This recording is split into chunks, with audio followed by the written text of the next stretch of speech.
So this is the last day of the conference. People are maybe a bit tired. Some of you have had a long night and it's right before lunch. So this is a tricky slot, right? For us all to stay focused, we're going to have to keep it a bit interactive. So could you raise your hand if you attended the conference last year in Halifax? Okay, I expected more. could you keep your hand up if you remember a talk about Lucene aggregations? Okay. Memorable talk, I take it. Okay, could you again keep your hand up if you think you remember it well? Okay, this is perfect. So you're not going to notice that I'm going to reuse some slides. I was a bit lazy. It's getting fine. So this was last year's talk. This was the title slide. And a colleague and I at Amazon Product Search, we've been working with Lucene fasting quite a bit. And there were things we wanted to do that we couldn't do with Lucene fasting. So these gaps, we call them missing pieces.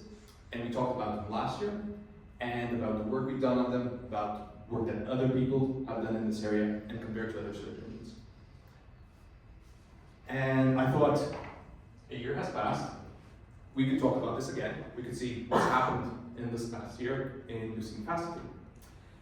For those of you who are speakers, you'll remember that the call for presentations ended 6 months ago. So this is my submission for 6 months ago.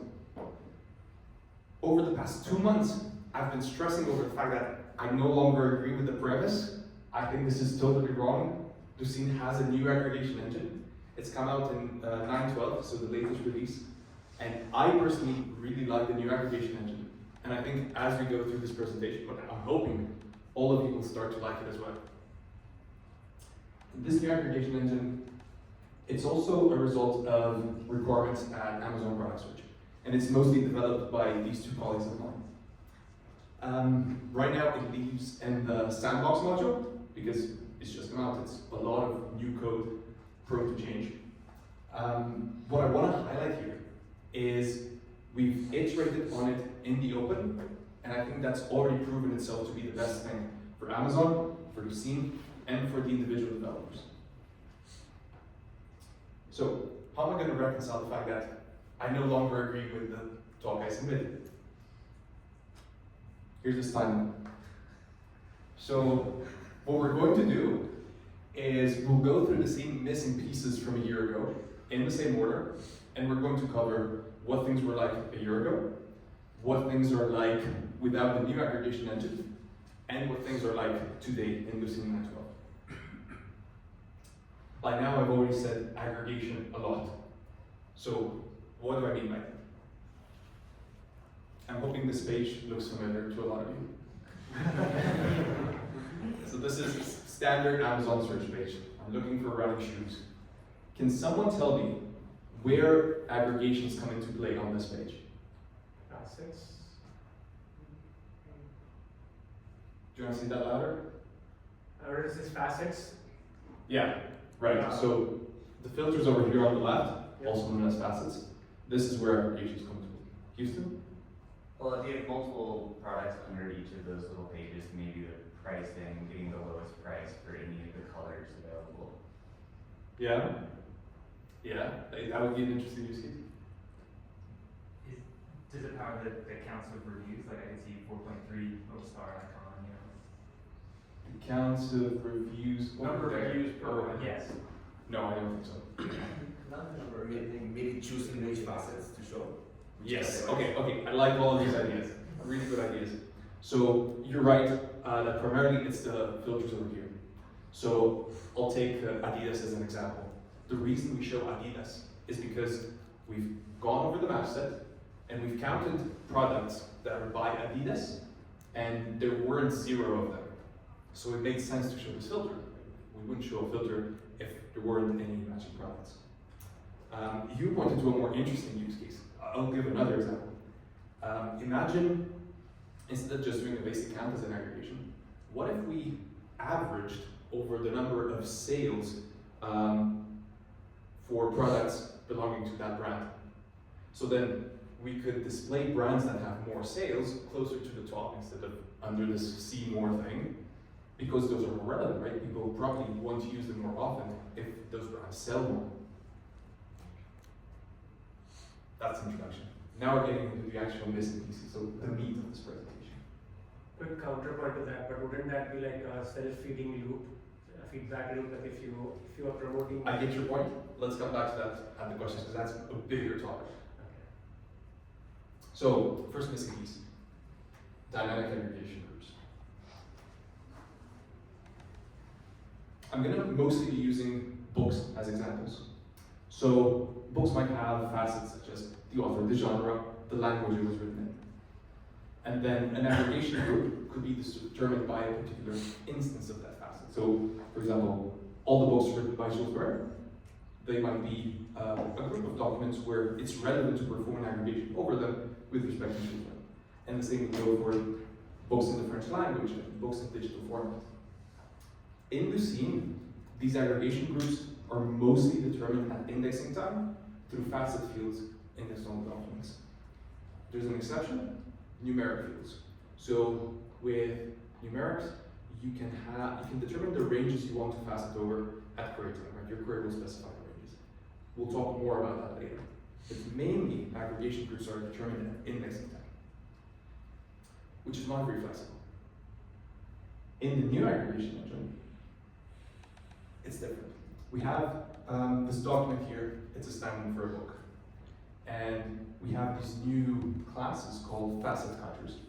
So a facet cutter will take in a Lucene document and it will tell us which aggregation groups it is. So in this example, I said it looked at this document and it said there are 3 aggregation groups that are relevant to it. So it looked at Dostoevsky and so okay, so this goes into the group for Russian books. It looked at the page count and said this goes in the group for books that are longer than 1,000 pages. And looked at the price and said, okay, for this query actually we have a range that's for prices in 10 to 19.99, and this is relevant there. And this introduces much more flexibility in the aggregation groups we can assign to a document. You can, for the sake of this example, you could do something as arbitrary as I want the group for all the documents where the title has an even number of letters. So I'll say the verdict on this, this is now supported with the new aggregation engine, while it was not before. It's become much easier to determine these aggregation groups. The second missing piece has to do with defining the aggregations.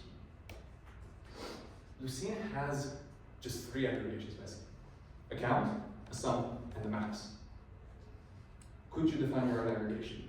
Yes, but it's relatively inconvenient. You have to write your own new facets implementation.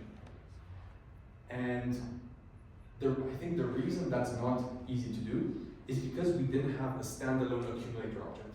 It was implicit in the facets implementation. But a standalone accumulator object would look like this. It would need to have 2 methods, so a way to accumulate values and a way to reduce the overall result. You might wonder, okay, why does it actually need both methods? Why isn't it enough to accumulate? And I think that's a really interesting question to go into, so we'll go on a bit of a tangent, but it'll be relevant. And it has to do with types of aggregations. There are aggregations which are self-decomposable. And I'm using sum as an example. So if you see, to compute the sum over the entire data set, I can compute sums over portions of the data set and then sum them all together. So the aggregation was decomposable into other aggregations and self-decomposable because I only had to use sums to get the correct final result. A different class of aggregations might be decomposable but not self-decomposable. So an average, I can decompose into sums and counts. So I can do sums over parts of the data set and counts over part of the data set, and I can combine them all at the end, but eventually I have to perform the division. And I can't decompose it into other averages. I'm decomposing it into aggregations of a different kind. And then there are aggregations which are not decomposable. So for a median, I have to have access to the entire data set at once to compute the median. And one way to frame this is that for self-decomposable aggregations, all the computation happens in the accumulate method.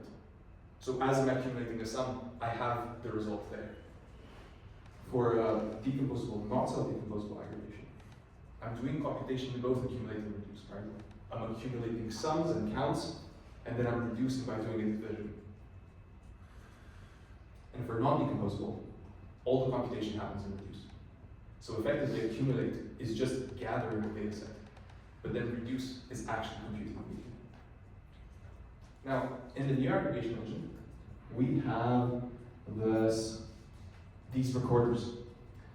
And what I put in red is because that's not actual code. We don't actually have an accumulator interface. But if you look at the methods it has, it is basically an accumulator. It's just that the accumulator is called record. We can change this. It's in sandbox. If we really don't like it, we can change it. But it is basically an accumulator. So this allows you to define aggregations much more easily with the new aggregation engine. Multiple aggregations. What if I know that I want to compute that sum and that count? Am I forced to collect my match set and then go over it twice to compute both aggregations? I shouldn't be. I should be able to go through it once, get all the aggregations I know I want. And you'll notice that actually being able to define aggregations implies multiple aggregations.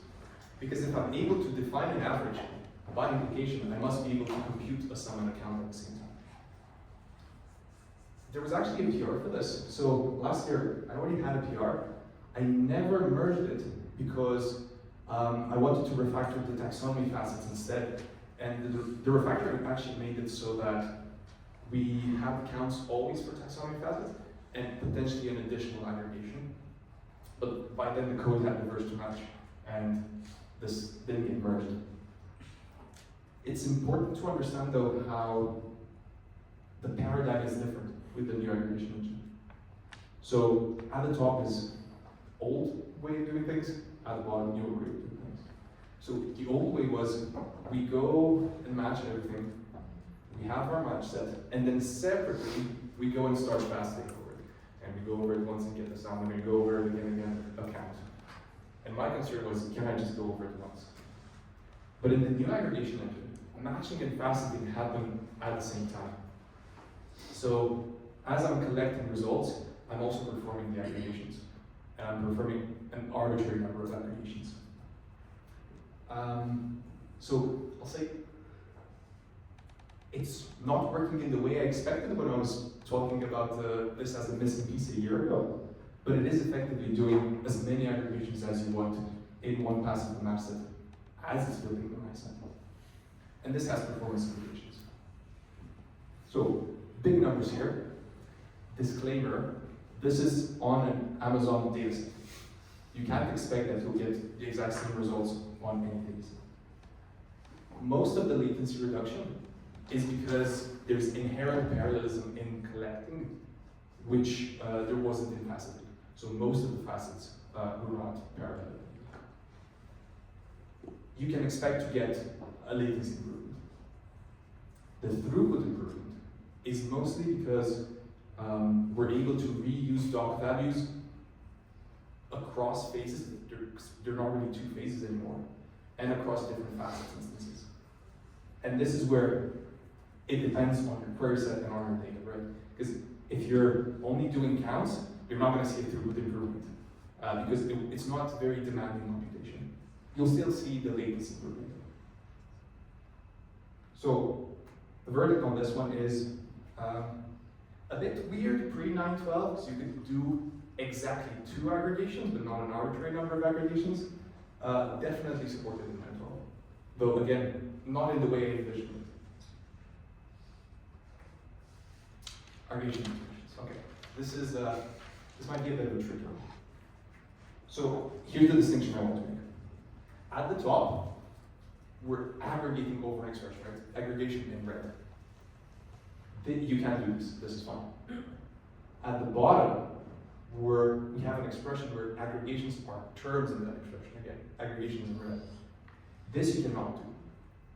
We had code for this even a year back, and it didn't get merged because we weren't really happy with the expression syntax. That seems to be actually the trickiest part here. Have the right expression syntax. So that needs more design. If you're interested in that sort of thing, definitely look into this. But we have basically the same concern with the new aggregation engine. The way I envision it working is we will define this expression syntax. We'll then have a parser that goes through the expression and produces the correct recorders for each aggregation, and then a recorder to reduce all of the aggregations into the result of the expression. But for now, I'll say this is not supported because it clearly needs more work to make it easy to do.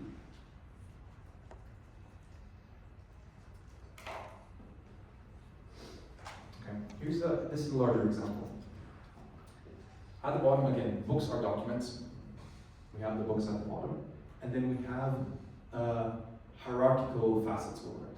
So there's a layer of authors of the books, and then there's a layer of nationalities of these authors. If I do counts in Lucene, it'll count across this entire facets hierarchy.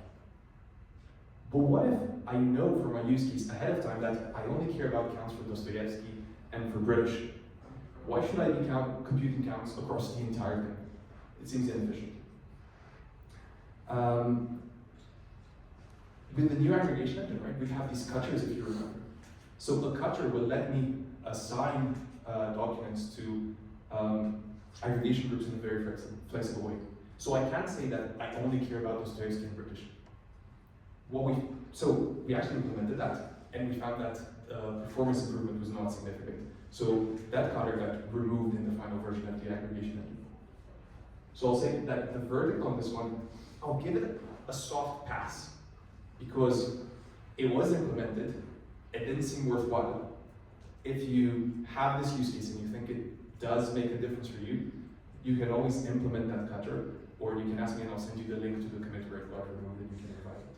But mostly, it doesn't seem like it's an issue. All right, nested aggregations. I'm keeping the same example, but I've removed the books from simplicity instead. And the question here is, what's the nationality of the author who's written the most books? So, what is the nationality of the author who's written the most books? Written mathematically, it's 2 aggregations. So I have to count books per author, right? So I'll get the counts here. And then I have to perform a max over those counts and get the results for the nationalities. And then I'm able to say that, okay, the author who's written the most books is British. Let's think through how we would do this. Actually, any suggestions? So, with the paradigm of this new aggregation engine, cutters and recorders, any thoughts? How would we do this?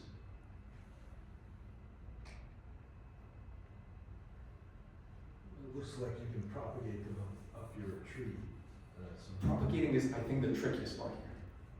But I think the parts that are obvious to me, because I don't exactly know how we would do this, is we definitely need 2 recorders, because a recorder accumulates an aggregation. So we'll have 2 recorders, and we'll definitely have a cutter to get results for the authors. And I think what we need to do is change our rollup strategy so that we can perform rollup using a different aggregation, right? To switch from the count to the max. But the verdict on this one is not smart, because clearly it needs more thinking, it needs more work to make it easy to do. The last missing piece we talked about last year was around data about aggregation groups. So the question here is, what if I now have a popularity score for the authors? Where should that be stored? And I think an intuitive answer in our context is, well, you have to put it in a field on documents that mention that author. I don't particularly like that solution because it creates duplication and it creates the opportunity for inconsistency in your data. So imagine we update the Silmarillion and it has a new popularity score for Tolkien. But then that's not reflected in the Lord of the Rings, which wasn't updated yet. So which one is Tolkien's true popularity score? We wouldn't be able to tell. But so what we really want is some central authority on these authors which will tell us what their popularity score is. In Lucene, we have this sidecar taxonomy index, and it's a Lucene index, a valid Lucene index, where each document corresponds to a facet label. So it looks roughly like this. Okay? There's an actual Lucene document for the dimension author, and there's an actual Lucene document for Dostoevsky and one for Tolkien. And we can use this taxonomy index to add the popularity scores over there. And then whenever we need to use these scores, we can just reference them in the taxonomy. Yes? I'm confused about the arrows. Arrows. Why is Tolkien under Dostoevsky? This just has to do with the order in which they're indexing. So it's arbitrary. It could have been the other way around. Yeah. The taxonomy index, as far as I know, maybe I'm wrong, but that one is unmodifiable, right? So it means you cannot update that popularity score once you. It used to be. It used to be unmodifiable. Is that updatable right now? Okay. So I merged the PR for this, I think, in March. So technically, it's even there in Lucene 9.11. But you can also use it with the new aggregation engine. Although, if you're observing the trend of how I'm speaking about this new aggregation engine, it's overall more flexible, but it needs more work in making common use cases easy. So this is where I call for action. You know, if you're interested in this sort of thing, there's definitely work to be done. Let's see. Any other question on this? I'm confused why it says dynamic numeric ranges, but I think you were talking about something else. Because dynamic numeric ranges is the next one we're going to talk about. Because we still have time, so I can talk about missing pieces that we didn't even think of 1 year ago. And the first one of these is dynamic numeric ranges. So remember earlier I said, oh, you know, ranges, you could determine those at query time. But the only option you used to have was for those ranges to be static. So you would say, these are the precise ranges, 100 to 200, 200 to 300. So again, we'll work through an example. Let's say we have distribution of price of our books, and over here you have how many books have that price. And we'll construct some ranges over it. Let's say, okay, here are some ranges. Are these ranges good? Why are they good? Because the ranges don't give you a, let's say, well-distributed set of, like if you say I want a medium price thing, a medium could be 5 to 15 because that represents, let's say, closer to the same data 0 to 5. I like the way you put that, right? Because as a user, I might expect the mean price to be somewhere in those ranges, but the mean price might actually be over here. Another way to say it is almost everything is in the yellow range and almost nothing is in the blue range. So that's not a very good experience.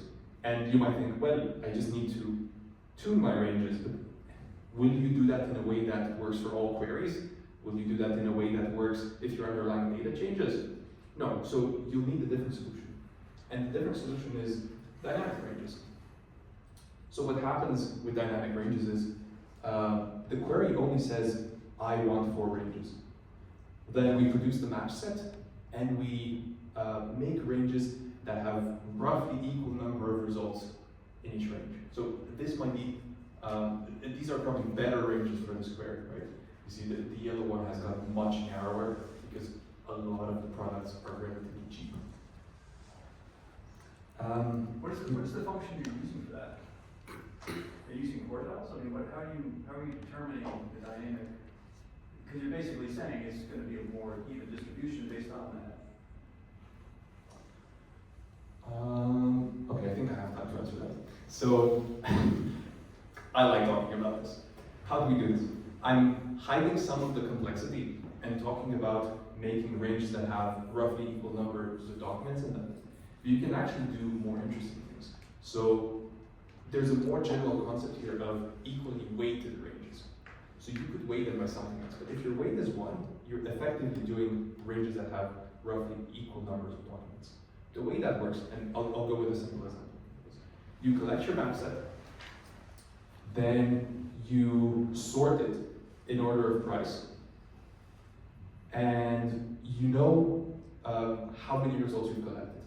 And then you can just iterate through that sorted map set, and by the time you've iterated over n div for matches, you'll know that, oh, that's this range, that's the first quartile effectively.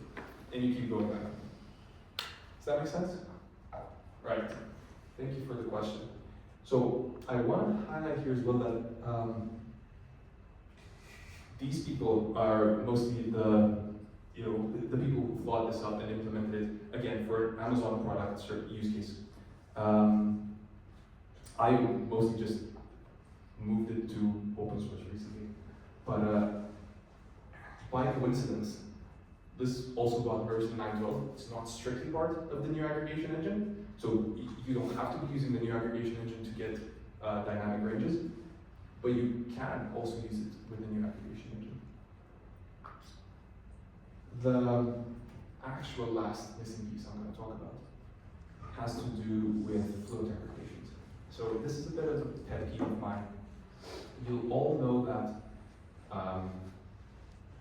operations with floating point numbers are not exempt. And what we really have a problem with is associativity. So we'll be computing this floating point aggregation, we'll keep accumulating into it, and we'll be accumulating greater and greater errors. You issue the same query twice and get different results. And this is just the latest example of a type of issue we've encountered a few times by now. What we've mostly done is just adapt our tests to account for that error, but we haven't really fixed the problem just producing that error. But it can be done. So for example, you could use a compensated summation algorithm. One example is the Ukhanov summation algorithm, which would maintain a sum and an error. You'd keep accumulating into the sum, and at the end, you would compensate with the error. And if you're thinking back when we talked about defining aggregations, this could just be a recorder, right? It could be a recorder that maintains a sum, that contains an error, accumulates the sum. When you do reduce, you compensate with the error. So I think you can totally do this, but it's not done. So again, a little bit of work that might have a lot of impact over here. Right now, again, I'll now give it a pass. Conclusions.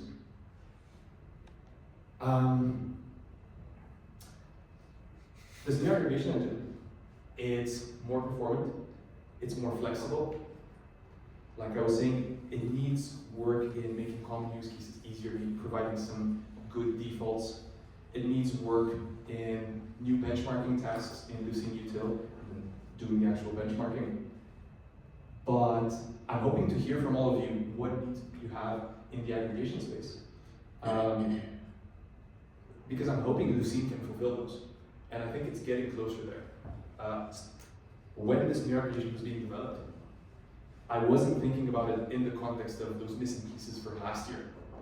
But going and preparing this talk and seeing, actually it does that. It does that other thing too. That does this other thing we were thinking about was very encouraging because it meant we were converging on problems we thought we had a year ago and a separate solution that was actually fulfilling those requirements. I'm making this PR here because there are many interesting issues and PRs in this space we could be talking about, but I think this is the most impactful from the past year. So this is where this new aggregation engine was introduced. It's a huge PR, but it's a starting point to understand what we're talking about. One last thing, and then we'll go to questions. I don't like to have to keep saying new aggregation engine, so could we name it? So in the spirit of open source, yeah, name is hard. In the spirit of open source, I thought, let's crowdsource a name for this aggregation engine. So while we're taking questions, scan that QR code or go to slido.com and enter this number and give us a suggestion. And you can type in your own suggestion, vote on other people's suggestions. No guarantee that we actually pick your name, just, but I'll appreciate it. Right, okay, question. So you, in your very early slide, mentioned there's the recorder and the cutter, and you made a comment that the recorder probably should be called the accumulator. I certainly hope you don't do that, because you've tripped over something that I think actually has a really powerful, diverse set of potential uses. I don't, unlike most people here, I'm not really concerned with ranking and top, scored matches.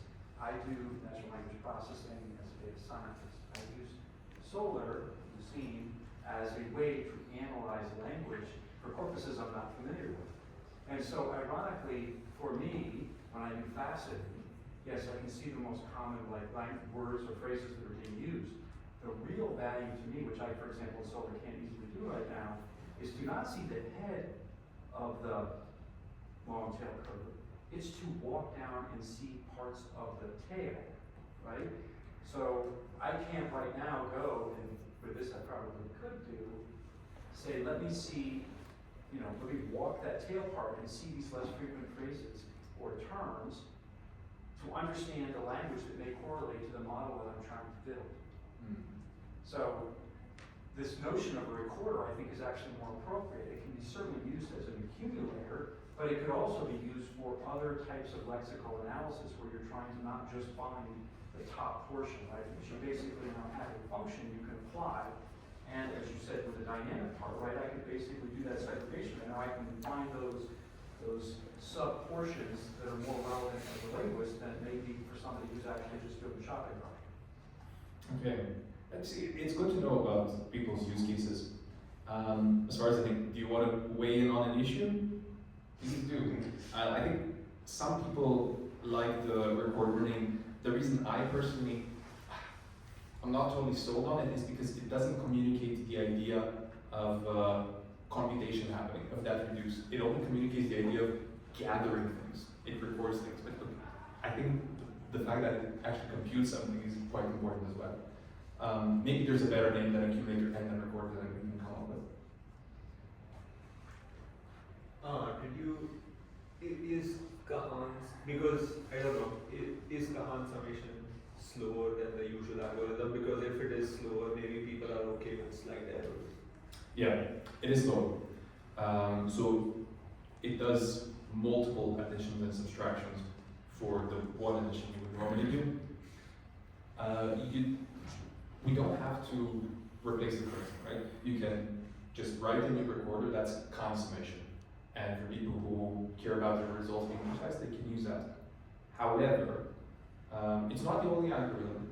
There's pairwise summation, which incurs less of a performance cost.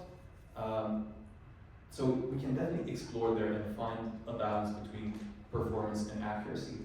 And because it's so easy now to define your aggregations by just defining another recorder, we don't have to collapse into this is the one summation algorithm we provide. We can do a few. So one slide you're talking about when you do the matching plus the faceting together, it's faster. You mentioned 2 points. I think I understand one point is like when you are doing them together, like for documents, you are able to reuse whatever document you already extracted, and you don't need to re-decode it when you do it in a separate class. Another thing I think the other one I don't understand is like you mentioned it's like is it because you're pushing the faceting phase to the individual threads when you do the data collecting, so it's faster, that helps latency? Okay, so you want to learn about the latency part? Yeah. Great. So when we collect, we collect per segment, and different threads can be working on different segments. But the way faceting was written in Lucene, it didn't have to be this way. But it mostly had there's a single facet implementation in Lucene that's concurrent. All the other ones have one thread, go through every segment one at a time, and pass it over to the results. So that's what you bring on.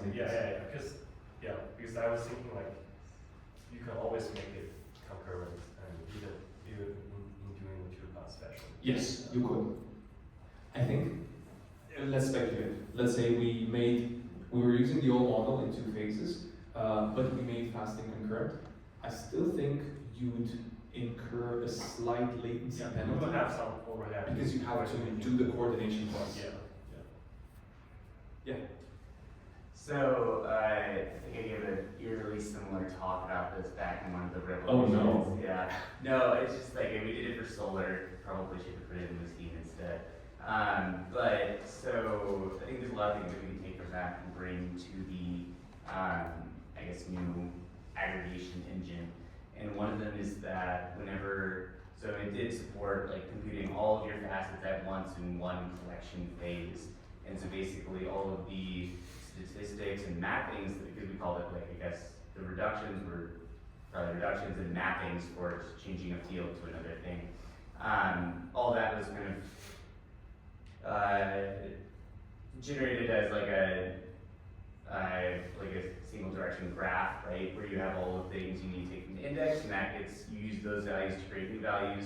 And you said you didn't want to duplicate any of the data in one of the portions of your slide, and so we were able to, I guess, any portion of your statistics that were using the same data, just use that single node in the graph. And so all of the data, when the collection is happening, just pushed down and only computed once. And so I think that's definitely something that we can expand upon, and like not even just using the taxonomy stuff, just reducing any duplication of computation.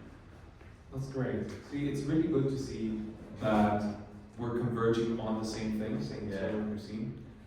I personally don't think it's good that we're duplicating effectively the same sort of work.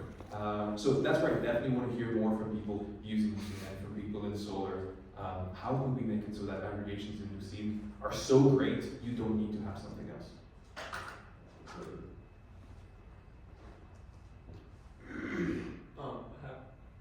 Have you looked into how do databases do this? Like, I mean, in a query, if you have multiple filters and if you have aggregations, how do they execute this? Like, do they do it like separately, like get the results first, then do the aggregations, or do it at matching time, sort of, or database?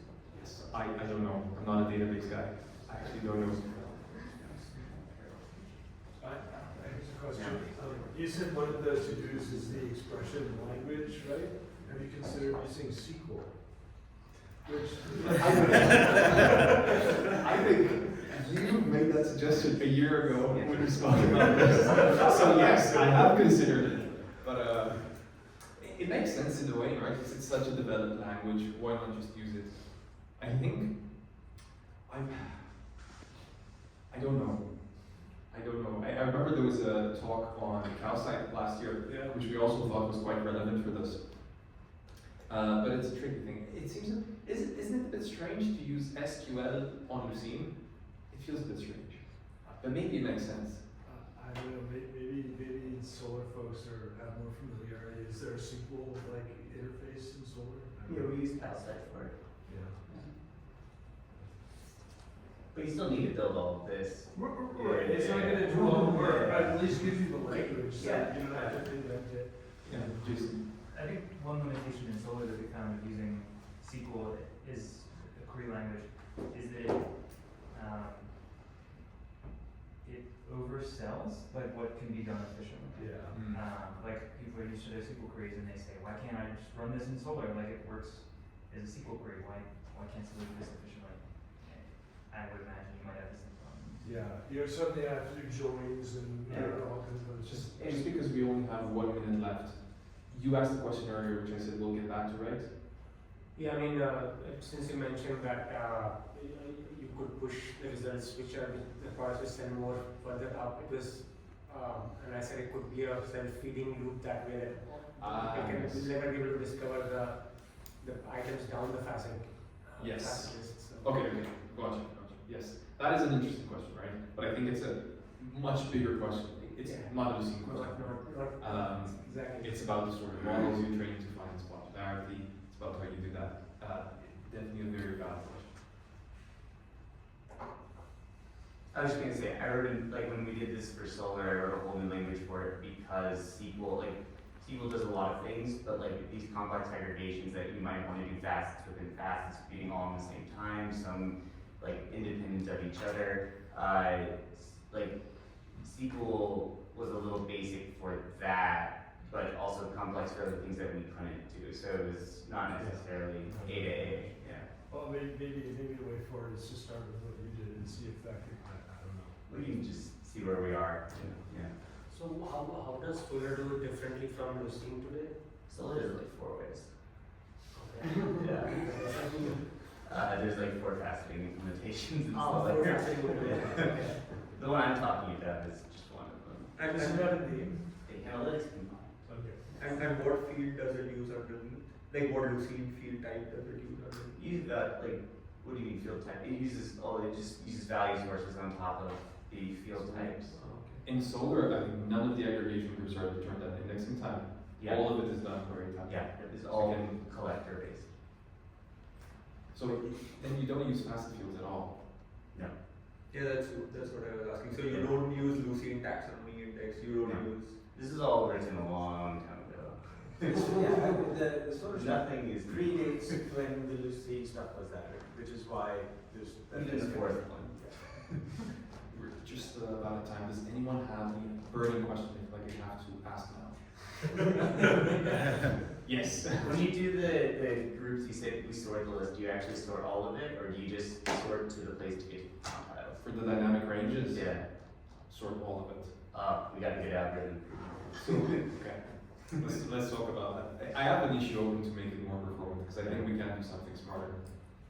I don't know if there's anything to be said about early termination, approximations, that kind of thing. Like if you have a lot of results in your match set, and you don't necessarily want to visit all of them to get a reasonably good answer, does the engine give you any help with that? Do we not have sampling collector? I don't know the exact name. It's not named exactly that. But we do have a collector that samples within a segment, I think. I don't think we've implemented anything specifically for the near aggregation. But it's definitely an idea. Okay, we should probably wrap up. But definitely, okay, I'm gonna leave this up for a couple more minutes. I'm scanning. You've got a lot of suggestions. Really? Yeah, like Oh, no. 15. Then forget that, I've shut it down. But yeah, definitely, I'm gonna be here for the rest of the day. I'm really happy to talk over lunch and break.